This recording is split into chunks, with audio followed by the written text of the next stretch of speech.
Oke guys, welcome semuanya. Di video kali ini kita bakal ngurutin ya HP Xiaomi berdasarkan kategori. Seberapa worth it HP tersebut untuk dibeli saat ini ya. Ada wajib borong, ada worth it banget, ada bagus, ada oke lah, ada enggak deh. Kalau di game-game gitu kan biasa suka ada kayak ginian ya. Di game gitu ada meta hero, urutan hero dari yang paling OP, paling yang terkuat sampai yang terlemah saat ini. HP juga harus ada dong, ya nggak sih? Nah, sebelumnya video ini mungkin akan kontroversial ya. Kayak mungkin nanti bakal ada orang yang setuju, ada orang yang nggak setuju sama video ini. Makanya dipersilahkan untuk kita diskusi sama-sama ya di kolom komentar. Oke, kita langsung mulai aja ya. Yang pertama, mari kita ke sini ya. Redmi 10 baru launching, masih hype banget ya. Salah satu fokus penjualannya dia tuh ke kameranya ya. Katanya jawarannya 50 megapiksel. Tapi setelah di-review sama orang-orang ya, ternyata hasil kameranya tuh nggak begitu impresif ya, biasa aja. Tapi sebenarnya di harga 2 juta pas, ini tuh udah bagus ya, udah oke lah di kelasnya. Selain itu, chipsetnya juga kencang ya, Helio G88. Terus layarnya juga 90Hz. Udah sih, paling itu aja yang menarik ya bagi aku. Jujur ya, bagi aku ini oke sih, tapi apakah worth it banget? Buat aku bakal taruhnya di kategori bagus aja. Tapi mungkin mendekati ke segmen ini ya, worth it banget. Jadi antara bagus sama worth it banget gitu ya. Mungkin baru pertama aja udah banyak yang gak setuju nih. Apaan nih bang, Redmi 10 itu harusnya wajib borong, kenapa bagus aja? Silakan ya, kalau ada yang berpendapat gitu boleh komen. Tapi jujur ya, menurut saya Redmi 10 kali ini nggak terlalu buat saya kaget sih. Mungkin karena ekspektasi kita ya sebagai Mi fan juga beberapa mungkin ketinggian ya. Karena emang dulu suka banyak peluncuran yang bikin kaget. Misalnya Poco X3 NFC dulu, harganya gila ya, 3,1 juta, tapi fiturnya wah banget dulu. Bener-bener jadi standar baru ya buat HP mid-range saat itu. Sampai barangnya juga goib ya. Goib berbulan-bulan itu Poco X3 NFC, aku masih ingat. Tapi Redmi 10 ini enggak ya. Enggak sampai goib. Wajar sih bagi aku ya, karena untuk standar HP harga 2 jutaan, spek yang ditawarkan seperti ini itu bagus, tapi enggak sampai wah ini worth it banget, wah wajib diborong. Enggak sih. Jadi Redmi 10 yang baru launching malah aku taruh di kategori bagus aja, menuju ke worth it. Ya, hampir ke worth it banget tapi bagus. Oke, selanjutnya kita ada Poco X3 GT. Ini juga baru launching ya, baru sekitar 1 bulanan di launching. Kenapa dia menarik? Karena prosesornya dia kencang banget ya. MediaTek Dimensity 1100. Selain itu, kameranya juga lumayan bagus. Pengecasannya cepet banget, 67 watt. Tapi lagi-lagi ya, jujur, harganya itu dia lumayan beda jauh sama Poco X3 Pro yang menawarkan performa yang kenceng juga ya. Walaupun X3 GT itu sedikit lebih kenceng, tapi apakah worth it banget? Menurut aku dengan nambah 500.000 lebih ya, buat chipset yang sedikit lebih kencang, perlindungan layar yang sedikit lebih baik, charging yang lebih cepat, nggak begitu mengejutkan sih, nggak begitu kayak auto beli banget sih bagi aku. Nggak sampai worth it banget ya. Jadi jujur, X3 GT ini aku taruh di kategori bagus juga saat ini ya. Oke, selanjutnya kita ada Redmi Note 10 5G. Nah, dengan harga 2 jutaan aja, kita bisa menikmati 5G. Dan udah ada band N40-nya. Jadi bisa buat Telkomsel ya. Udah bisa buat 5G-nya Telkomsel. HP ini aku taruh di kategori worth it banget ya. Dengan catatan, kalau bener-bener butuh 5G ya. Tapi kalau enggak, itu nggak begitu worth it ya, biasa aja. Kalau nggak ngincer 5G, masih banyak pilihan HP lain yang lebih baik di harga yang serupa. Nah, setelah itu ada Poco M3 Pro 5G. Ya, ini juga mirip banget sama Redmi Note 10 5G, cuma beda desain sama varian aja. Semuanya sama persis ya, dari chipset, layar, kamera, semuanya sama. Jadi Poco M3 Pro 5G saat ini aku juga masukin di kategori worth it banget. Bagi yang mau HP 5G di harga 2 jutaan aja. Tapi jujur sebenarnya ini worth it bangetnya tuh mendekati ke tier bagus ya. Jadi ini tuh kayak worth it banget mendekati tier bagus. Sedangkan Redmi 10 ini dia tuh bagus tapi mendekati worth it banget. Oke, lanjut kita ada Mi 11 Lite ya. Nah, ini menarik ya, karena awalnya dulu aku nggak suka ya. Apaan sih HP 3-4 juta, fokus penjualannya di desain ya. Desainnya ramping, ringan, dan lain-lain. Tapi speknya mirip atau bahkan sedikit di downgrade dari Redmi Note 10 Pro. Tapi waktu itu aku iseng ke Mi Store ya, aku cobain pegang HP-nya, aku cobain rasain sendiri HP-nya. Itu ternyata emang bener enak banget gitu ketika digenggam ya. Nyaman banget, ringan banget, ramping banget HP itu. Dan surprisingly setelah aku merasakan sendiri, nyobain sendiri, HP ini worth it guys. Jadi HP ini aku taruh di kategori bagus di tengah. Nah di sini ya. Ya, Mi 11 Lite cukup mengesankan sampai saat ini. Oke, selanjutnya kita ada Mi 11 Ultra ya, HP Sultan ya guys ya. Yang menarik dari HP ini adalah kameranya super duper bagus. Performanya juga udah pasti bagus banget, Snapdragon 888. Layarnya juga sama, udah pasti bagus banget. Resolusinya tinggi, luar biasa. Ketajamannya luar biasa. Super AMOLED kelas teratas. Bener-bener flagship terbaiknya Xiaomi saat ini. Tapi siapa sangka ya, waktu dia peluncuran di Indonesia, banyak yang kaget ya. Banyak orang berspekulasi, oh harganya maksimal 15 juta lah. Tapi juar 17 juta. Sampai Bos Alvin klarifikasi ya, ini harganya emang agak mahal karena keterbatasan stok chipset, karena ini, karena itu, dan lain-lain. Jadi kalau boleh jujur bagi aku, dia tuh masuk ke kategori oke lah untuk saat ini ya. Mungkin bakal banyak yang protes ya, bang berarti itu HP bukan buat lu, pasarnya bukan buat lu, dan lain-lain. Iya sih, aku tahu ya. Kalau emang Sultan ya mau Mi 11 Ultra harganya 20 juta sekalipun ya bakal tetap beli sih kayaknya ya. Tapi kalau secara realistis ya menurut aku di harga segini ini bukan yang terbaik banget di kelasnya, bukan yang worth it banget, bukan yang wajib borong sih dengan harga 17 juta ya. Oke, lanjut kita ada Redmi Note 10S. Nah, ini yang tadi aku bilang ya, bagi kalian yang bukan nyari HP 5G di harga segini, masih banyak alternatif HP yang lebih baik. Nah, ini salah satunya, Redmi Note 10S. Harganya bahkan dia udah turun 100.000 ya dari harga peluncuran. Yang dia tawarkan itu layarnya udah Super AMOLED, kameranya 64 megapiksel, chipsetnya juga udah kenceng ya, MediaTek Helio G95. Chargingnya juga udah oke, 33 watt, kenceng. Tapi kekurangannya dia refresh rate-nya masih standar ya, 60 Hz. Terus banyak review juga dari kameranya ya, 64 megapiksel tapi ternyata kualitasnya biasa aja ya. Tapi di harga segini juga udah banyak kelebihannya kok ya, sehingga HP ini aku taruh di kategori bagus ya. Tapi bagusnya sebelah mana ya? Di sini deh ya. Jadi menurut aku yang paling bagus di kategori bagus gimana guys ya? Yang paling bagus di kategori ini itu masih Redmi 10 ya. Oke, selanjutnya ada Poco F3. Poco F3, oh ini mantap banget ya. Di harga 5 juta, chipsetnya udah super duper kencang, Snapdragon 870. Gak ada kompetitor lain ya saat ini di harga segini yang bisa ngasih chipset Snapdragon 870. UFS 3.1, 5G, Wi-Fi 6, speakernya bagus, chargingnya cepat, udah mantep semuanya ya. Kekurangannya paling cuman di sektor kameranya aja ya, termasuk biasa banget, apalagi di kelas 5 jutaan ya. Ini udah ketinggal jauh banget sama kompetitor lainnya. Tapi selain itu udah luar biasa banget ya di harga 5 jutaan. Sampai sekarang ini masih worth it banget ya. Worth it banget, no debat. Aku bahkan taruh di paling kiri ya, worth it banget, no debat. Oke, selanjutnya ada Poco X3 Pro ya. Ini juga luar biasa, HP 3,5 juta, tapi chipsetnya kenceng banget. Belum ada kompetitor lain ya saat ini di harga 3 jutaan yang performanya bisa sekenceng gini. Dah fix ya, worth it banget. Nah, cuma aku bingung ya, ini lebih worth it F3 atau X3 Pro? Aku taruh X3 Pro ya guys ya. Soalnya benar-benar tak terkalahkan ya di harga 3 jutaan. Lebih murah 1,5 juta dibandingin Poco F3. Cuman dia beda layar, desain, SoC, sama downgrade dikit-dikit ya dari F3.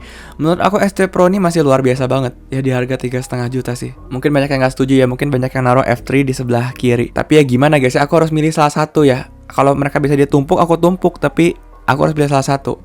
Oke, lanjut ya. Sekarang kita ada Redmi Note 10. Nah, ini juga ketika awal peluncuran heboh ya. Banyak yang mau nyobain ya. Wah, ini Super AMOLED tapi harganya 2,4 juta doang. Dan emang bener ya, layarnya udah bagus banget ya di kelas 2 jutaan. Kameranya juga udah oke.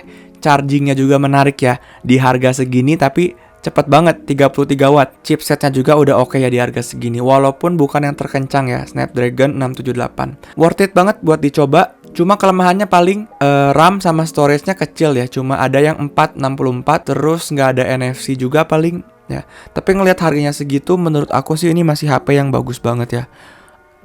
Aku taruh dia di sini. Oke. Selanjutnya ada Redmi Note 10 Pro ya. Redmi Note 10 Pro ini juga launchingnya barengan ya sama Redmi Note 10 tadi, udah 6 bulan. Layarnya dia Super AMOLED 120Hz, udah mantep banget. Cuma dari segi chipset ya, performa bisa dibilang standar ya. Di kelas 3,5 juta, Snapdragon 732G. Dulu tuh bagus banget ya, tapi buat sekarang tuh jadi kayak standar gak sih Snapdragon 732G. Terus dari segi kameranya juga ya, ketika di review sama orang-orang, ternyata biasa aja ya, nggak sebagus ekspektasinya. Wah, 108 megapiksel pasti bagus banget, pasti tajam banget. Ternyata ya sih dia bagus, tapi nggak sampai wah banget ya. Dari warnanya biasa aja, kecerahannya biasa aja. Apalagi kondisi low light ya, masih agak struggle dia kameranya. Jadi keunggulan yang paling menarik buat aku di HP ini masih di layarnya aja ya.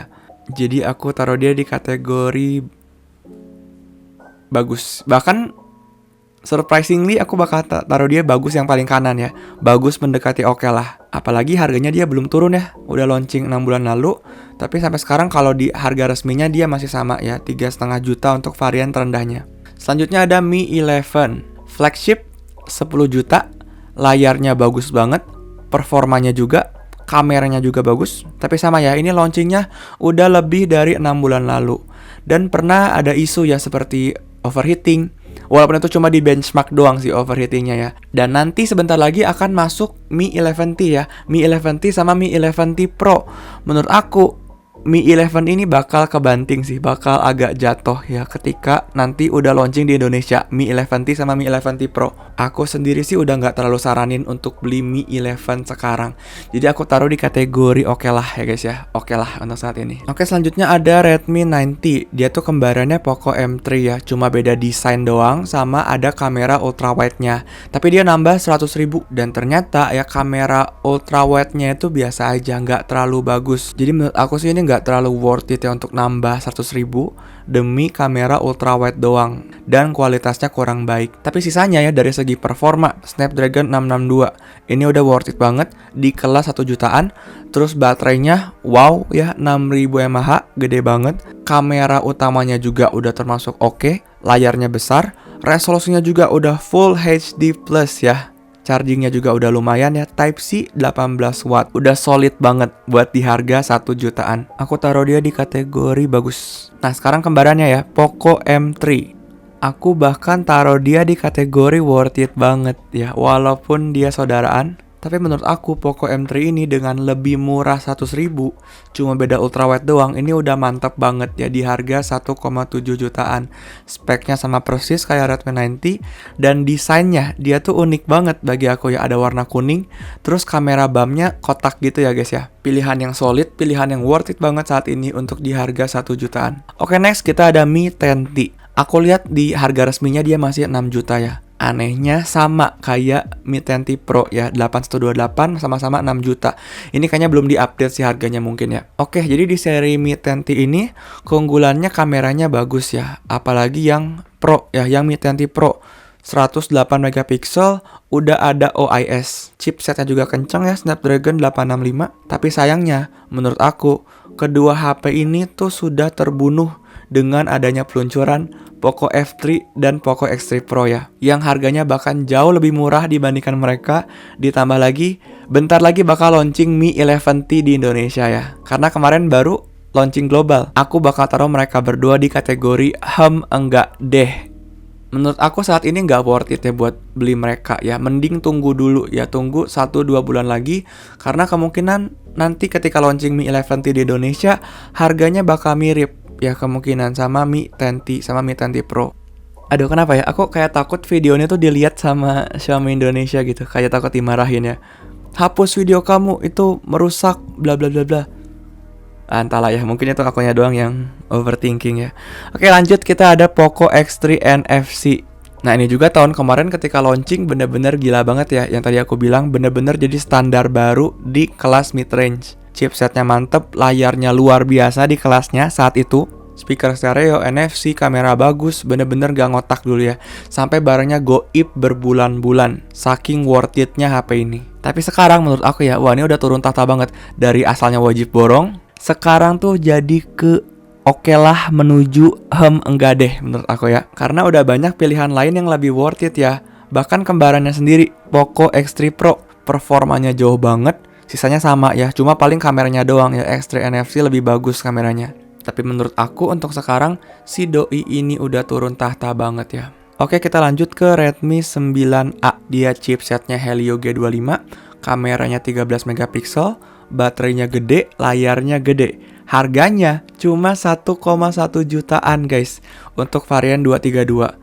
Wah, ini HP yang cocok banget ya buat kalian yang kerjanya cuma scrolling-scrolling, main sosial media, nonton video, foto-foto. Ini udah worth it banget di harga 1,1 jutaan. Bahkan sampai sekarang. Jadi aku taruh di worth it banget. Next kita ada Redmi 9C. Ini mirip banget kayak Redmi 9A ya. Bedanya cuma chipsetnya sedikit lebih kenceng, dikit banget. Helio G35 itu kayaknya nggak akan kerasa guys, bener-bener dikit banget G25 sama G35. Terus kameranya triple kamera, tapi cuma nambah makro sama depth sensor yang kurang kepake guys bagi sebagian besar orang. Tapi harganya beda sekitar 200.000 ya dari 9A. Aku sih taruh dia di kategori bagus aja ya guys ya. Untuk saat ini dia tuh masih worth it, masih bagus, tapi nggak begitu mengesankan ya dibandingkan Redmi 9A di harga 1,1 jutaan doang. Tapi se-worth it itu loh ya di harga 1,1 juta. Oh ya, hampir kelupaan. Yang membuat mereka worth it banget juga ya, seri Redmi 9A sama Redmi 9C ini, itu mereka garansinya 24 bulan guys ya, 2 tahun full. Wah gila ya, kurang apa lagi tuh. HP 1 jutaan, tapi garansinya 2 tahun. Oke, next kita ada Redmi 9 ya. Redmi 9 doang. Duh, kenapa nggak dari awal ya? Aku salah. Harusnya kalau baru disebut namanya jangan ditaruh di sini dulu. Dibiarin dulu di bawah. Maaf ya guys ya. Oke. Oke, selanjutnya kita ada Redmi 9. Helio G80, kuat kamera, baterainya gede, chargingnya 18 watt. Aku taruh dia di enggak deh ya. Banyak yang lebih worth it coy. Tambah sedikit doang dapat Poco M3. Chipsetnya Snapdragon 662, udah stereo speaker, baterainya lebih gede. Redmi 9 menurut aku juga udah turun tahta ya. Walaupun udah dibanderol gede-gedean harganya, tapi masih banyak pilihan yang lebih baik ya dibandingkan Redmi 9. Oke, lanjut Redmi Note 9 Pro. Udah ini mah bener-bener fix ya. Dia tuh di enggak deh sejati. Kenapa ya? Dia tuh sejak kedatangan Poco X3 NFC aja ya tahun lalu, HP ini tuh langsung terbunuh. Apalagi sekarang ya, di harga 3 jutaan itu standar banget ya. Layarnya standar, chipsetnya Snapdragon 720G, bener-bener banyak pilihan lain yang lebih bagus ya dibandingkan Redmi Note 9 Pro ini. Bener-bener udah bukan masa jayanya lagi ya, si doi. Redmi Note 9 juga sama ya, aku taruh sini, udah nggak worth it untuk dibeli saat ini. Wah, nggak ada yang masuk kategori wajib borong nih. Untuk HP menurut aku saat ini nggak ada ya. Tapi ada ini nih. Anda tahu ini ya? Anda tahu ini? Mi Pad 5, tablet layar besar tapi ramping. Resolusinya udah WQHD+ 120Hz, baterainya 8720 mAh guys. Tablet premium gini, tapi harganya 4,999. Nah, nggak ngotak ya guys ya. Terbukti ya saat ini tuh barangnya masih goib si Mi Pad 5 ini. Udah jelas ya, ini wajib borong banget saat ini ya, dengan harga 4999. Oke, itulah ya guys ya, video peringkat HP Xiaomi per 1 Oktober 2021. Gimana pendapat kalian? Apakah kalian setuju atau kurang setuju dengan peringkat ini? Silahkan like kalau kalian menikmati video ini. Silahkan subscribe juga kalau kalian mau ya. Apakah kalian tertarik dengan video yang kayak gini? Silahkan komentar. Kalau ada saran video juga boleh banget ya kalian komentar. Sampai jumpa di video selanjutnya. Bye-bye.